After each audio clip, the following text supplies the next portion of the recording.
A foolish consistency is the hobgoblin of little minds, adored by little statesmen and philosophers and divines. If a man does not keep pace with his companions, perhaps it is because he hears a different drummer. A different drummer.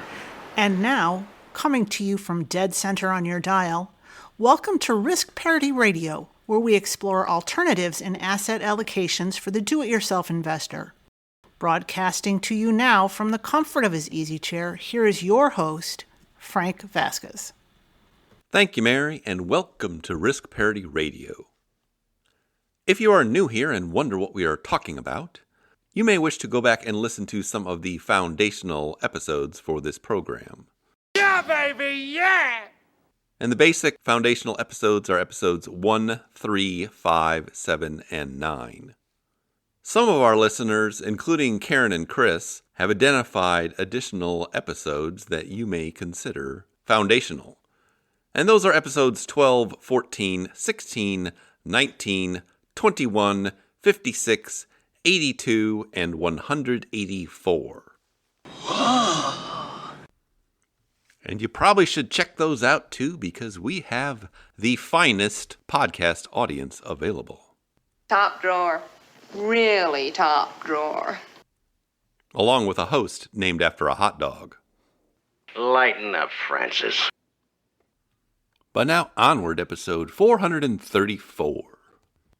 Today on Risk Parity Radio, It's time for the grand unveiling of money!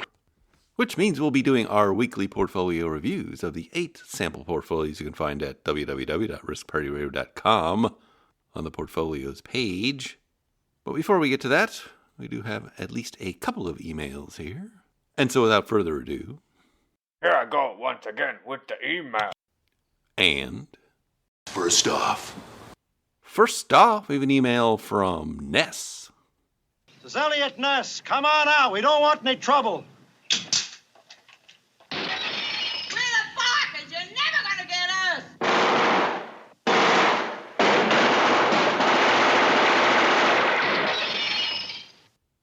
And Ness writes, Brother Frank, it's your brother Ness. I'm too old to call you uncle, and you can feel free to insert an Elliot Ness reference. The Untouchables, starring Robert Stack. I've been binge listening to you for a few months and really appreciate the education. I'm always skeptical of people trying to separate me from my money and try to do my due diligence before signing on the line which is dotted. Because only one thing counts in this life. Get them to sign on the line which is dotted. I'm hoping to gain the confidence to leave my current financial advisor and take full control of mine and my wife's portfolios. If it's all the same to you, I'll drive that tanker. Last year, I became a member of a club, Rock Retirement Club, and thought you made a reference to it in a previous podcast, though you may have been referring to another club. I've got a good mind to join a club and beat you over the head with it. If you were referring to my club, I would respectfully ask you to reconsider your negative judgment. The dues for my club, $600, get me access to Money Guide Pro, which definitely has some monetary value. The financial advice is rather generic, but that is not the focus of this club. The connections and interactions with others that are getting ready to retire or have recently retired are the main draw and have immense value. I feel they focus more on the personal aspects of retirement, such as health, activities, routines, and dealing with the loss of professional identification more than the financial aspects. If you were referring to another club, please delete this paragraph. I've been trying to utilize Portfolio Visualizer, but have found it useless unless I pay $360 a year. Without that, I can't backtest more than 10 years. That is not an improvement. That's not an improvement. Am I not understanding the function of their website? No more flying solo. You need somebody watching your back at all times. I can't imagine you would use the free version of their website. What am I missing? I went to Portfolio Charts and found that it has a reasonable $5 per month fee. There may be free features, but everything I try to utilize for free brings me to a page saying members only. Once again, what am I missing? Regardless, I want to thank you for your podcast. I have directly donated $100 on June 25th to the Father McKenna Center. That's what I'm talking about. I tried to go to Patreon to set up a monthly pledge, but I can't seem to find it there by searching Father McKenna Center. I couldn't find a link to their Patreon site on the Father McKenna Center website either. They really need to make it easier for us to part with our money.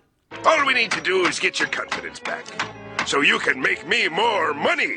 Thank you for many hours of listening to your podcast while I drive from job site to job site. The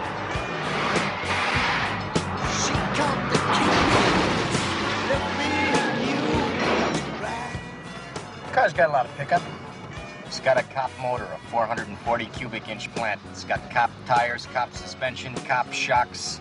It's a model made before catalytic converters, so it'll run good on regular gas. What do you say? Is it the new Bluesmobile or what? Fix a cigarette lighter. God bless you and the Father McKenna Center. Ness. I wonder what it would sound like if Elliot Ness was my brother. You didn't have to read the papers, Frank. You've been described a dozen different times. A man with a soft touch. You get around, don't you, Fed? Every place. Candy stores, restaurants, hotels, grocery stores. The same places you go, Frank. A little story you told me a few weeks ago never did come true, did it? You know, there's also a nice amber lager called Elliot Ness from the Great Lakes Brewing Company. But of course, my favorite beer from that company is in fact the Edmund Fitzgerald Porter.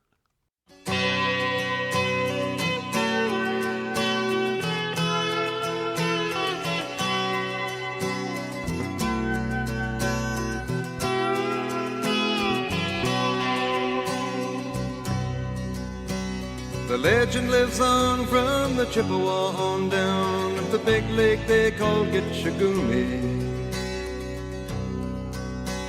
The lake, it is said, never gives up her dead when the skies of November turn gloomy. But I digress. Well, I could have told you that. First off, thank you for being a donor to the Father McKenna Center. As most of you know, we do not have any sponsors on this podcast. We do have a charity we support. It's called the Father McKenna Center, and it supports hungry and homeless people in Washington, D.C. We are currently running a matching campaign. It's called the Top of the T-Shirt campaign. You'll have to go back to episode 426 for a full explanation of that. But if you donate to the center, you get to go to the front of the email line, as Ness has done here. Now, there are two ways of doing that. You can do it on Patreon, and let me just explain how you do that on Patreon, because the Father McKenna Center is not listed as an organization on Patreon. Just to challenge you. You do it through Risk Parity Radio at Patreon. And the easiest way to get there is to go to the support page at the Risk Parity Radio site, www.riskparityradio.com. And you can link to the Patreon place there and put your donation there or put your pledge in there. That's a way of contributing monthly.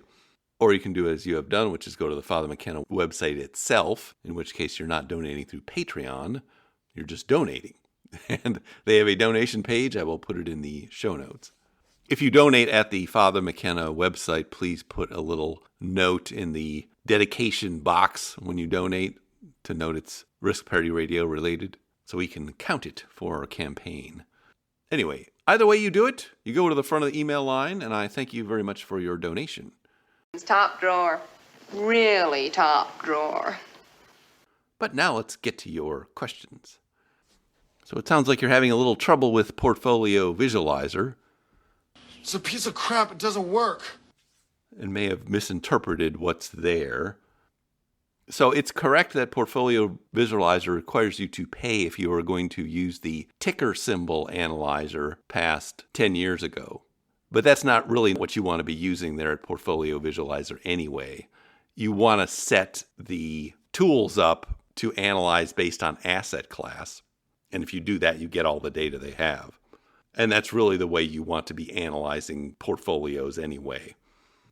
Because you would only pick specific tickers after you had constructed a portfolio of asset classes. And Portfolio Visualizer is great on that because it has like 30 different asset classes you can put into these tools and calculators. It's a much superior tool to things like CFireSim or FireCalc, where you're only analyzing 2 or 3 things. It is not sufficient to be using a calculator that analyzes, for instance, only stocks, bonds, and cash or something like that. That might have been good enough 15 years ago. It's certainly not good enough today. And since we've had calculators like this one out for over a decade, you should be using them for any serious work. So it's interesting. I recently did a tutorial at a Choose FI Baltimore group session about Portfolio Visualizer in particular and about the financial goals tool that's connected to the Monte Carlo simulator. Then we're going to go through some of that today. There is actually a video that I created a long time ago that is still on YouTube. I will link to that. That was a former version of Portfolio Visualizer, although the tool is pretty much the same once you get there. I will link to that in the show notes. And no, I'm not going to be making any more videos. I did that early on and decided I didn't really want that job. It's not that I'm lazy. It's that I just don't care. And it's of the amateurish quality in production values that you've come to know and love from this program. Just clap! But I am going to talk through some more of that today in answer to your question in a few minutes here and provide some links so you can see that tool in action and make the modifications that you want to do to analyze your own situation. But no, it does not cost anything. In terms of portfolio charts, the best way to use that for free, if you don't want to pay $5 a month, is to simply use the charts, because all of the 12 main charts or so are there for free. You just bring one up and put your portfolio into it. It always brings you a 60-40 portfolio as a default, but then it's got all these boxes for different asset classes so you can put in your portfolio and see what the results are. For your purpose here, I think a couple of the valuable tools would be the safe withdrawal rate tool there and the retirement spending tool there. You definitely want to be using those when you're modeling your own situation. And again, all this is free. I will link to the charts page in the show notes, and you can go there and then start playing with these charts, which you should do. And I'll go ahead and make sure you get another copy of that memo. Okay? All right, let's talk about retirement clubs and Rock Retirement Club in particular and what Roger Whitney's doing over there. Please accept my resignation. I don't want to belong to any club that will accept me as a member. First, I think it's important that you understand the context of what I'm going to say and why this sounds differently than what you might get somewhere else. Did you ever have a family, Frank? A wife, child? Maybe that's what it takes to have a soul. Or maybe you haven't got a soul. Maybe you never had one. I do not view myself as part of the financial services industry, and I do not view myself as part of the financial media. I view myself as a consumer of these things. Bing! And as a critic of them. Bing again! And my experience as a lawyer is in cross-examining financial experts. Unlike any schooling you've ever been through before, we use the Socratic method here.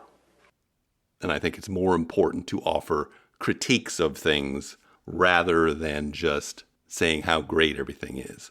There is a tendency in financial media and in the financial services industry for everybody to just say nice things about each other and pat each other on the back, and it results in cross promotions and people being guests on various podcasts. It does work kind of hand in glove very nicely for people in those two positions. Am I right or am I right or am I right? Right. But I don't think it's necessarily that helpful for people who are consuming these things. A guy don't walk on the lot lest he wants to buy. They're sitting out there waiting to give you their money. Are you going to take it? So I don't have anything personal against anybody who works in the financial services industry or anybody that's in financial media. But we do have to talk frankly about what they are doing and whether that's of service or not to the consumer. Or rather, when it is and when it is not. Because we do apply Bruce Lee's adage here, take what is useful, discard what is useless, and add what is uniquely your own. So now let's talk about retirement clubs in general. The Inquisition. Let's begin the Inquisition. Look out, Sid. We have a mission. And this is a relatively new phenomenon that some financial advisors have found to be useful. I think it was mostly rolled out to generate interest or business, which makes a lot of sense because it's certainly better than free steak dinners. Always be closing. Always be closing. And so two of the most prominent ones are the one run by McLean Asset Management, which is actually practically a neighbor of mine. That's Wade Pfau's shop. And then this Rock Retirement Club run by Roger Whitney. But there are other ones. So you can imagine that from their perspective, attracting business this way and providing some information, education, social events, whatever, makes sense for generating business. I also wonder now, and I don't know the economics of these things, whether they are becoming their own profit centers. Because if you scale it up far enough, yeah, you could be making money off something like this. I doubt that was the original intent, but the way the internet works now with the possibility of Zoom and every other thing like that, you can imagine that it is possible to scale such things up and make them profitable in their own right. I do not know if that is what's going on with either one of these or any other one that's out there. I did go to the Rock Retirement webpage to find out how much it cost this year to join, and it's $899, which automatically renews according to their website. You mentioned $600. You must be getting a discount. Good for you. I don't know how you got a discount, but I'm sure there was a code somewhere or something like that. Anyway, for the hoi polloi, such as myself, it would be $899 to join this club. It is said that the people are revolting. You said it. They stink on ice. And it sounds like you're getting at least that amount of money's worth just out of the social aspects of this. And $600 a year is not that much money for a social club, actually. So if it's helping you develop relationships or improve relationships or anything like that, I would say it's definitely worth the money for that. And I would say that Roger Whitney and the Retirement Answer Man podcast and series is very good on these kind of soft topics of retirement. I think that's what he actually likes to specialize in and doesn't really like the nuts and bolts that much. At least that's my impression from listening to the podcast. And I have listened to that podcast for years. And I do know some of the people who are in Rock Retirement Club, and they seem to get a lot out of it and that kind of ethos to it. But now let's talk about the negative. There was this sound, like a garbage truck, dropped off the Empire State Building. Part of the negative is just the groupthink of the whole thing. The people that I know who are members of the Rock Retirement Club are people that tend to have trouble spending money. They are natural hoarders, or as Morgan Housel would say, they have frugality inertia. And if you spend a lot of time around such people, you may believe that that is a normal state. I would say it is a normal state for a lot of what goes on in personal finance world. It is not a normal state and not a good state to be in for most people. And as we learned from Jim Rohn last episode, you become the 5 people you spend the most time with. You are the average of the 5 people you spend the most time with. Want to know your future? Look at your friends. So be careful on who you associate with, or at least make sure you're keeping at arm's length those traits that you do not wish to adopt. And I don't know whether you have trouble spending money or not, but I can tell you that a lot of the people in that club have a lot of trouble spending money, and they underspend money. And so one of the reasons they join the club is to get more confidence in what they're doing. So hopefully they can enjoy their retirement more and aren't worried about the money all the time. But I think the main problem with this club, and particularly the approach that Roger Whitney takes, is that it's not really that great, honestly. I'm talking about the approach to retirement planning, in particular, how he constructs a retirement portfolio. And I'm pretty sure that's what he teaches in the club because this is what he talks about on his podcast. Now let's talk about what that approach is and my critiques of it. Inquisition. What a show. The Inquisition. Here we go. We know you're wishing that we go away. But the Inquisition's here and it's here too. Hey, Torquemada, what do you say? I just got back from the Auto de Fe. Auto de Fe? What's an Auto de Fe? It's what you oughtn't to do, but you do anyway. Fortunately, in the most recent week, he did do a kind of mini case study on his podcast, which I'll refer to in the show notes. And you can listen to it. Starts at minute 6 of the audio. And we'll also tie that into how you would analyze the same thing using Portfolio Visualizer, and how you can do this work there, and you do not need Money Guide Pro to do this. So he goes through his case study, and we're talking about a couple that is 59 and 58. They are both working. He lost his job. He's the elder of the two. She plans on working at least for another 7 years. They have, I think, $773,000 saved up. They plan on contributing $140K more in the next 7 years. They will have Social Security of $61,200 annually, starting in about 7 years. And in addition to her salary, they need $24,000 until then, and approximately $84,000 annually total as their spend. And he had to assume some of these numbers, but that's not the point. The point is, everything I just gave you can be modeled in Portfolio Visualizer using the Financial Goals tool. And I've done that, and I linked to it in the show notes.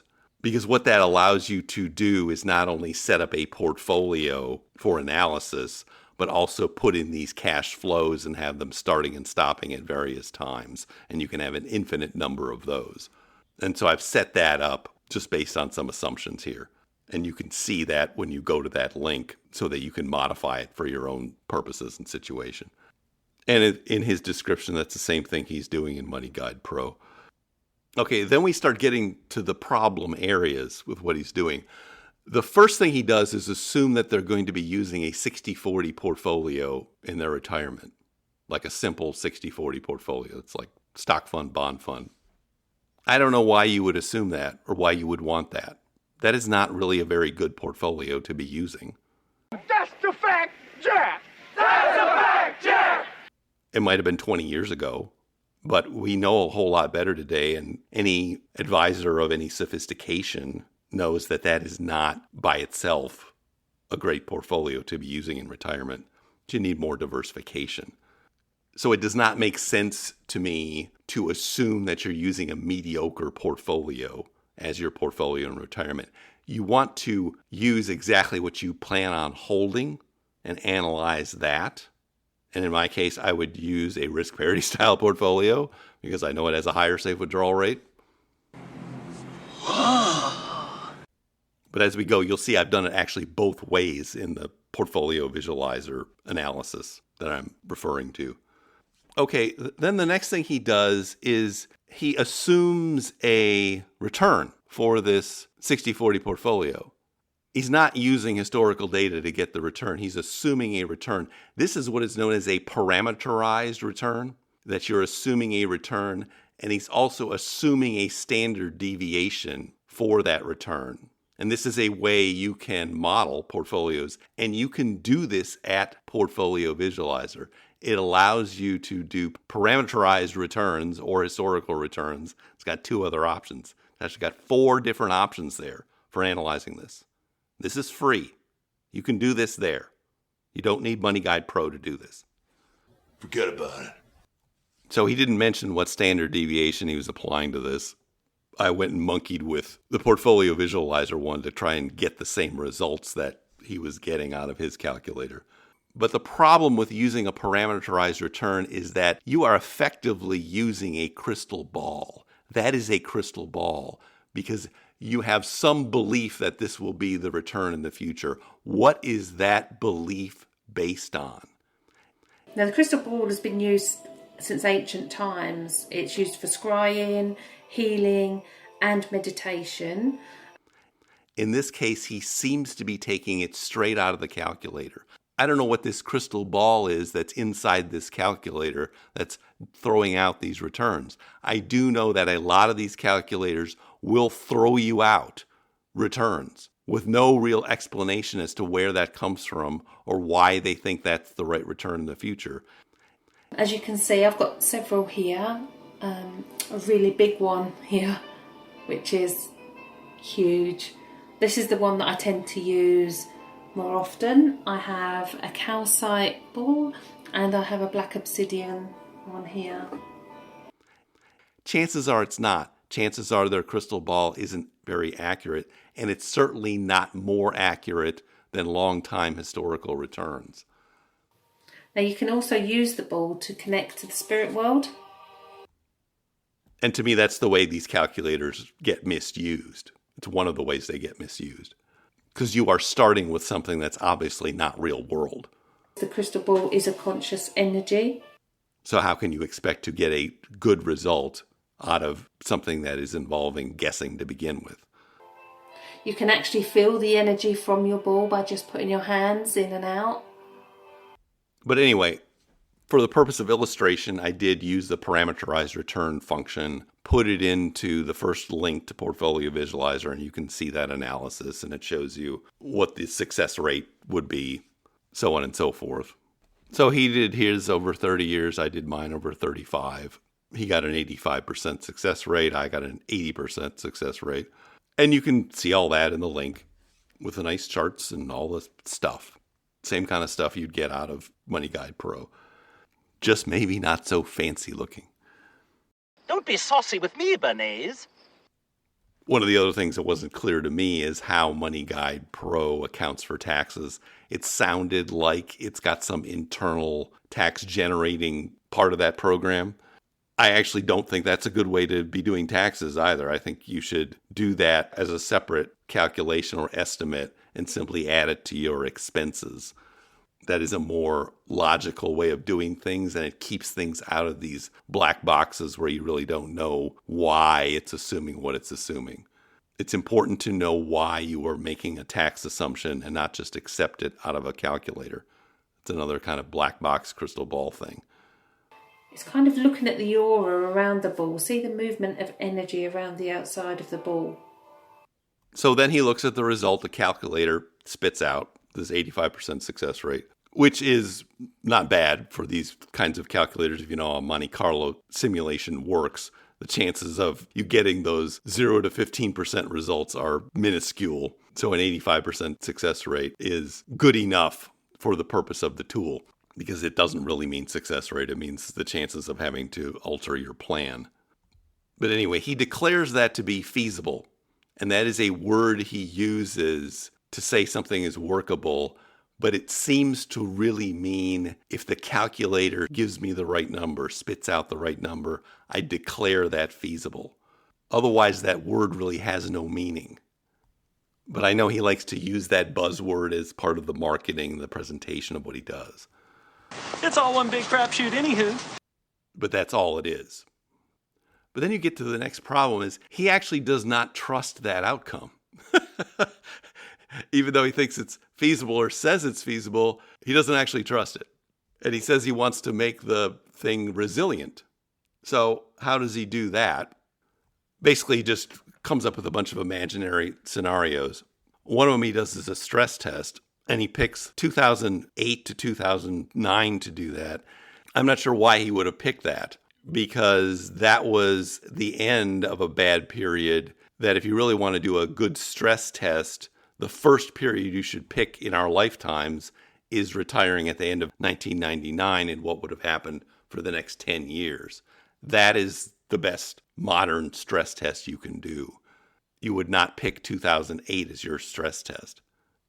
Now, you probably don't need to do that kind of stress test at all if you were doing an historical analysis to begin with, because the historical analysis would have captured that as part of its calculation of the safe withdrawal rate. If you are using those parameterized returns, though, you have no idea whether what you came up with is going to survive particular historical eras unless you go back and specifically test them. And you would need to test all of the relevant ones, or at least all the ones you had data for, which is another big drawback of using this kind of crystal ball parameterized return analysis to begin with. After that, he does a series of whataboutisms. What about if somebody has a healthcare scare when they turn 80? What about if somebody dies early? Some of those things are useful to use, but you need to assess a probability of those things occurring. You can't just be running around catastrophizing, saying, what if we get struck by lightning when we turn 78? And in this case, one of the things he said, what if there is long-term care, a 3-year long-term care event at age 80? That is actually an extremely low probability event unless the person dies shortly thereafter. Because if you go into long-term care as an 80-year-old, chances are you're not coming out. Forget about it. So what he really should have been modeling there is an early death, which then would change the income parameters, and you would change that in the tool in terms of both the taxes and the income. But in most cases, dying early is not a problem. Death stalks you at every turn. Because if you plan for a retirement to go to age 95 or something like that, and you die early, obviously you didn't run out of money. And in fact, you had extra money because you had 10 years of money you didn't even touch. Dying early is almost never a problem in this kind of planning. If you don't start making more sense, we're going to have to put you in a home. You already put me in a home. Then we'll put you in the crooked home we saw in 60 Minutes. I'll be good. Anyway, it's a fundamental forecasting problem to just make up whataboutisms without assessing or assigning some kind of probability to the event. I realize you couldn't really do that since this is a limited exercise, but I thought the way he approached it was not correct, or at least he did not explain why you would be interested in testing some potential outcomes but not others. You would certainly not test every random catastrophe you could think of. Okay, then after that, he says he wants to make the plan resilient. That's another marketing buzzword he likes to use. What this actually tends to boil down to, and I've listened to him talk about this forever, is essentially just padding the portfolio. Just adding a big pile of cash on the front is what he usually does. Says, well, you should have 5 years of cash on the front of this thing and that'll make it resilient. Well, yeah, it'll make it resilient. It'll be oversaved. That is the straight stuff, oh Funkmaster. If your real plan is don't spend much money, become oversaved and don't spend much money, you don't need to go through all these plans to do that. That's not value add. You got to be doing something more as a financial advisor other than saying, well, you should just save a whole lot more money. What I really would want a financial advisor to do is see if they can construct a portfolio or another plan that will work with the money we already have, or at least not deploy it in a grossly inefficient manner in a giant pile of cash called a pie cake that you ram in front of the thing. That is really not good planning. It's mediocre. And it's certainly not something I would be willing to pay anybody for, because you can do that yourself. So he basically suggests that the guy get another job, which I actually don't think is necessary in this case. It could be necessary. I don't think I'd like another job. But I do appreciate that. I think the real issue that he's dealing with is the one that he's not talking about is, in his experience, he has a lot of clients like this who do not account for their expenses very well. And so one way around that is to simply pad the plan, if you will, with either more money or assuming more expenses even though they're not accounted for. And I can see that being an issue particularly with a client like this, where they are primarily living off Social Security as their primary income source. Their portfolio is relatively small, paying for much less than half of their expenses. And that is a different kind of person than, frankly, most of the people that listen to this podcast, who are going to be funding their retirements mostly out of their portfolios and relying on Social Security as an extra add-on. So I do appreciate that. I believe from the personal experience he has, if he's working mostly with clients that have less than $1 million, that really honing down on these expenses is going to be really important. And the way to protect them and to protect yourself as an advisor is to pad the whole thing. But that's certainly not a very efficient approach. And we do know from the research going back to Bill Bengen that holding more than 10% in cash or cash equivalents in a portfolio tends to reduce its safe withdrawal rate. So the only way that holding a big pile of cash in front in a pie cake or whatever you want to call it works is if you are oversaved to begin with. And if you're oversaved, you can do pretty much whatever you darn well please. But that doesn't require much planning skill. And calling something, quote, resilient, unquote, when what you really mean is oversaved is not really helping clarify what we're talking about here in real financial terms and not feel-good marketing terms. Put that coffee down. Coffee's for closers only. Okay, so what if we did this more the way I would approach it in terms of use of the calculator? So if you look at the second portfolio visualizer I link here, instead of doing this parameterized return thing, we did a analysis of the 60/40 portfolio on an historical basis.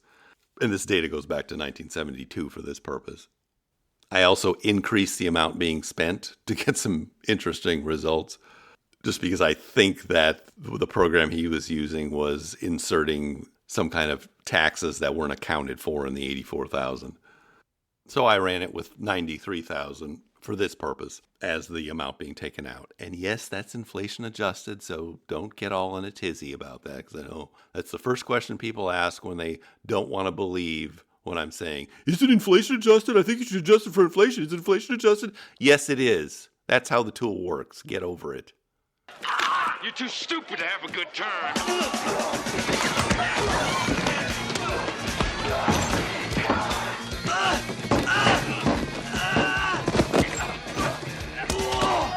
But you can turn that on and off in the tool as well.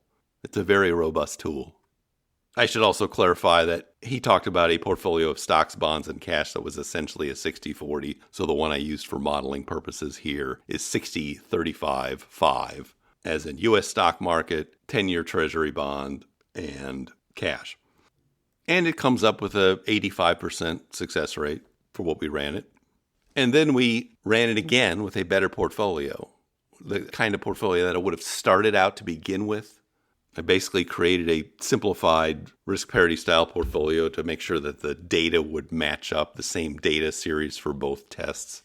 So it's 26% large cap growth, 26% small cap value, 26% 10-year treasuries, 16% gold, and 6% in cash. And when I run it with that portfolio, I get a 96% success rate instead of an 85% success rate. Winner, winner, chicken dinner! And so it's better across the board as a retirement portfolio. And that's the whole point of what I talk about here in this podcast, is that you should start using a really good portfolio for retirement and not a mediocre one, and then run your test based on that. And if you do that, if you make the portfolio resilient, a resilient portfolio to begin with, you are going to have better results and be able to spend more money. And then these people don't have to go back to work. No one can stop me. Now, if you were to go to a higher end financial advisor, they would do such things. They would show you different kinds of portfolios and different outcomes. They would not be using a 60/40 portfolio with a pie cake attached to it. And as consumers, at least those of us who have some significant money, we should expect more or just do it ourselves if we're so inclined.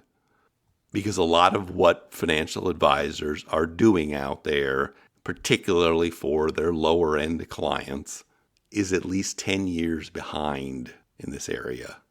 And it makes sense from a business point of view to come up with something that has worked and then just continue to use it over the decades.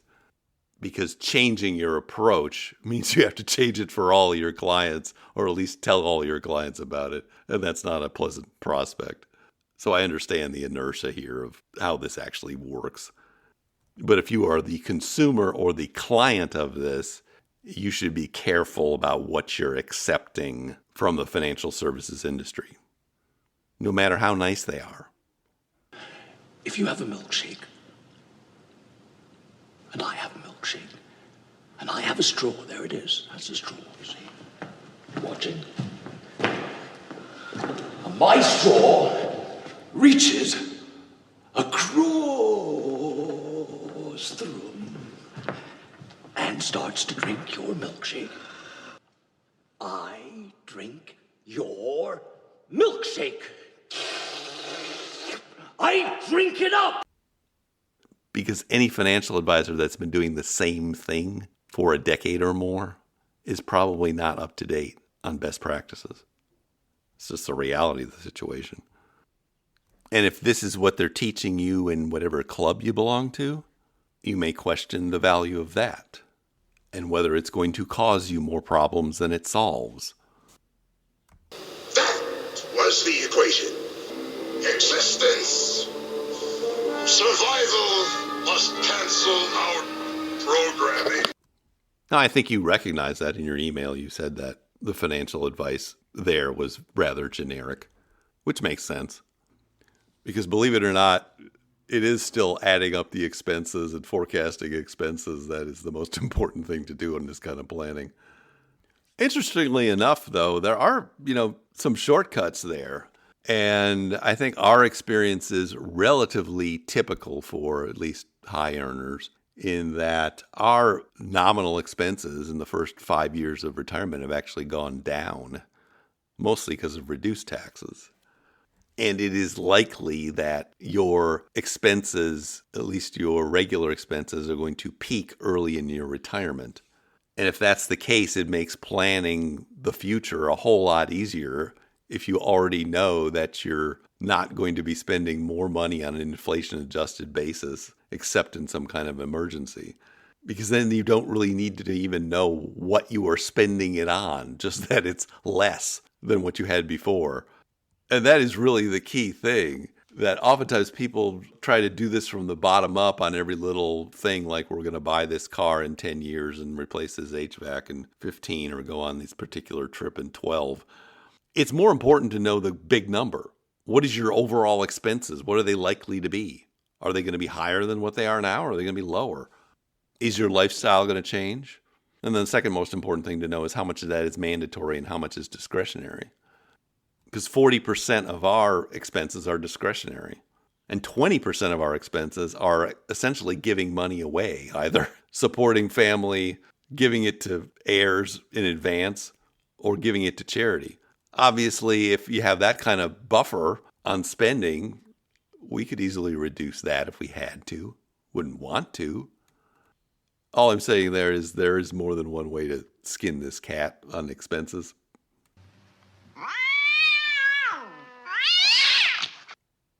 But yes, they are the most important thing to get right within a ballpark. Anyway, we talked about a lot of things here, probably too many things. Meaning there won't be any more emails in this podcast. But I hope you got something out of it, and I hope you recognize that you can use these tools at Portfolio Visualizer and Portfolio Charts in particular, and you should be using them. As I've told you, there are some links there to help you now.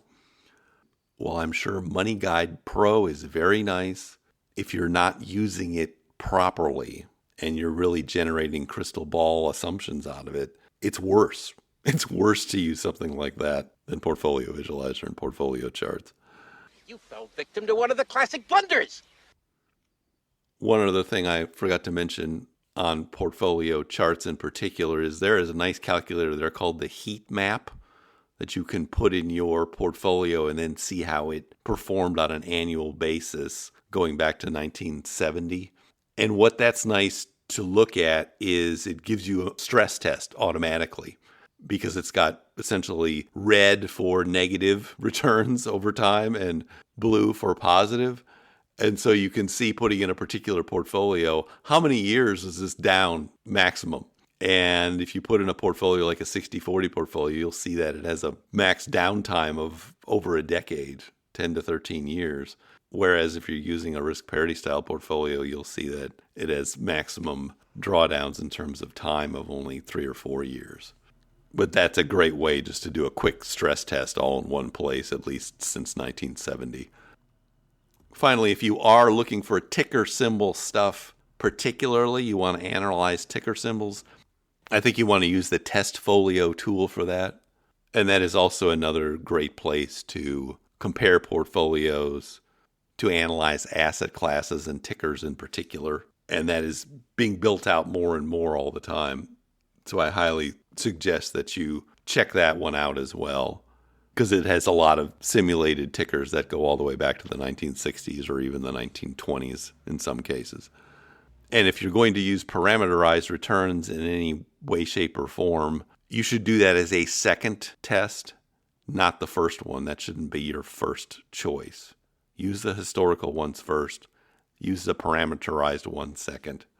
Hopefully you'll get similar results.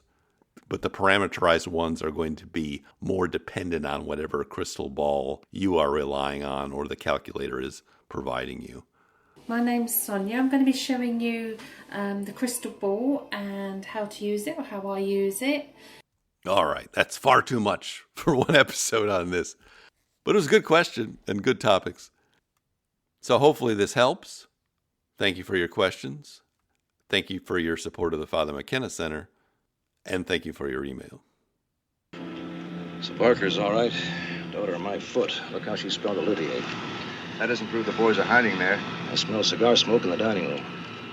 We better move fast. Get over to police headquarters and get local help. I'll stay here and keep the house covered.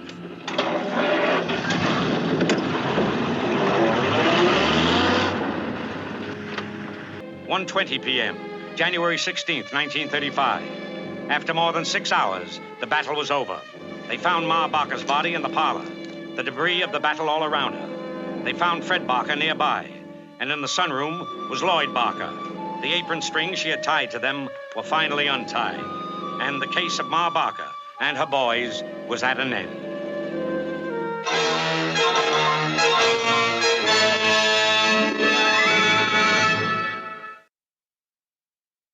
Now we're going to do something extremely fun. And the extremely fun thing we get to do now is our weekly portfolio reviews of the 8 sample portfolios you can find at www.riskpartyreview.com on the portfolios page. Just looking at the markets last week, it was mostly all rosy. The S&P 500, represented by the fund VOO, is now up 5.59% for the year. The NASDAQ 100, represented by QQQ, is now up 7.49% for the year. Small cap value is still the big loser this year. VIOV, representative fund, is down 7.41% for the year. Gold is still the big winner. I love gold. Representative fund GLDM is up 24.58% for the year. Long-term treasuries, represented by the fund VGLT, are up 2.29% for the year. REITs, represented by the fund REET, are up 3.85% for the year. Commodities, represented by the fund PDBC, have fallen a lot last week, but they are still up 0.31% for the year. Preferred shares, represented by the fund PFFV, are up 0.04% for the year. And managed futures are managing to recover. Representative fund DBMF is still down, though, 0.41% now for the year. Moving to these sample portfolios, first one's a reference portfolio called the All Seasons. It is only 30% in stocks and a total stock market fund, 55% in intermediate and long-term treasuries, and the remaining 15% in gold and commodities. It's up 2.36% for the month of June. It's up 5.2% year-to-date, and up 14.2% since inception in July 2020. Moving to these bread and butter kind of portfolios, first one's Golden Butterfly. This one's 40% in stocks, divided into a total stock market fund and a small cap value fund, 40% in treasury bonds, divided into long and short, and 20% in gold, GLDM. It's up 1.96% for the month of June. It's up 5.65% year-to-date and up 41.49% since inception in July 2020. Next one's Golden Ratio. This one is 42% in stocks, divided into a large cap growth fund and a small cap value fund, 26% in long-term treasury bonds, 16% in gold, 10% in managed futures, and 6% in cash and a money market fund. It's up 2.61% for the month of June. It's up 4.76% year-to-date, and up 36.13% since inception in July 2020.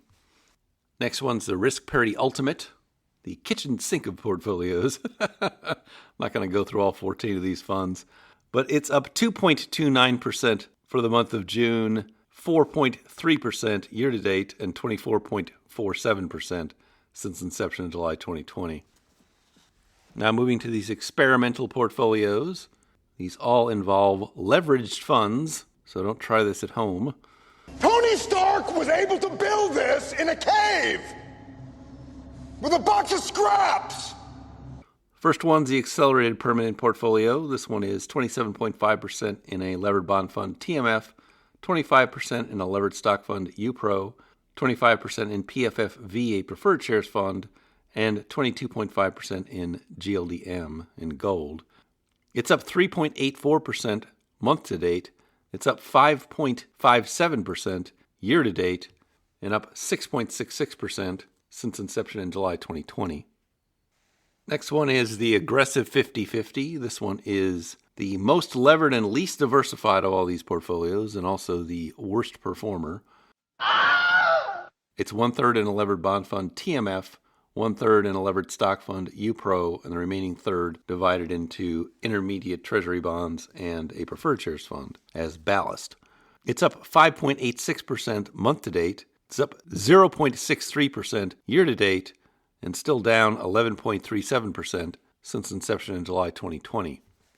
Next one's the Levered Golden Ratio. This is a year younger than the other ones.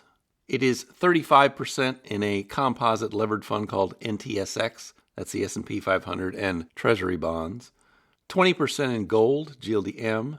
15% in a international small cap value fund, AVDV. 10% in a managed futures fund, KMLM. 10% in TMF, a levered bond fund, and the remaining 10% in UDOW and UTSL, which are levered funds that follow the Dow and a utilities index. It's up 2.77% month to date. It's up 8.14% year to date, and up 3.36% since inception in July 2021. And the last one is our newest one, the Optra portfolio, that is just going to be a year old next week.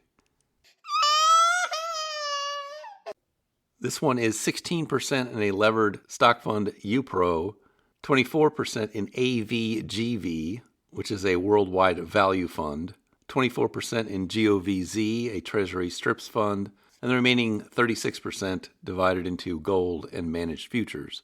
It's up 3.8% month to date. It's up 6.43% year to date, and up 9.53% since inception in July 2024.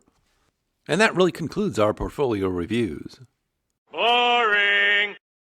Things are looking much nicer now this year than they had been for most of it, although we've been doing fine, actually, for the most part. Next week, we will have our monthly distributions, and won't that be special? Well, Lottie frickin' da! But now I see our signal is beginning to fade. Just one little programming note. We're having some visitors next week, so there may or may not be a podcast. Stay tuned. We'll see how that plays out. Maybe I'll get a guest reader for the emails, though. We'll see. Yeah, hi, it's Bill Lumber. Yeah. Okay then. I'd like to go ahead and welcome a new member. This is yeah. I'm gonna need you to go ahead and come in tomorrow.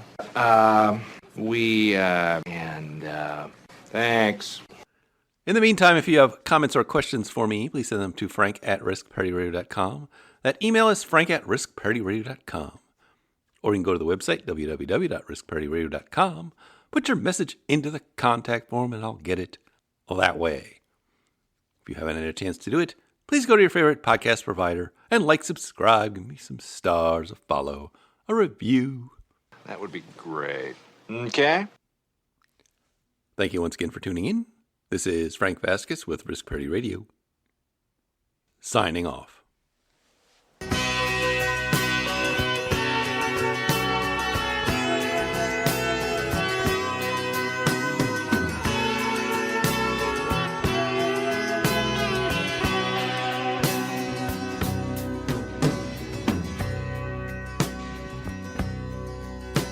In a musty old hall in Detroit, they prayed in the Maritime Sailors Cathedral. The church bell chimed till it rang 29 times for each man on the Edmund Fitzgerald. The legend lives on from the Chippewa on down of the big lake they call Gitchagumi.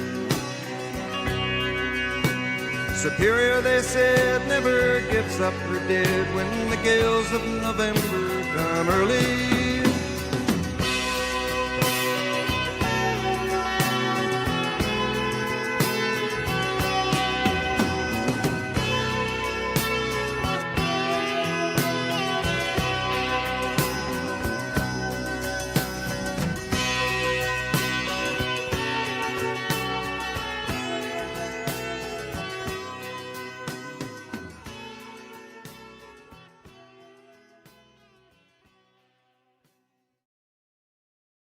The Risk Parity Radio Show is hosted by Frank Vasquez. The content provided is for entertainment and informational purposes only and does not constitute financial, investment, tax, or legal advice. Please consult with your own advisors before taking any actions based on any information you have heard here, making sure to take into account your own personal circumstances.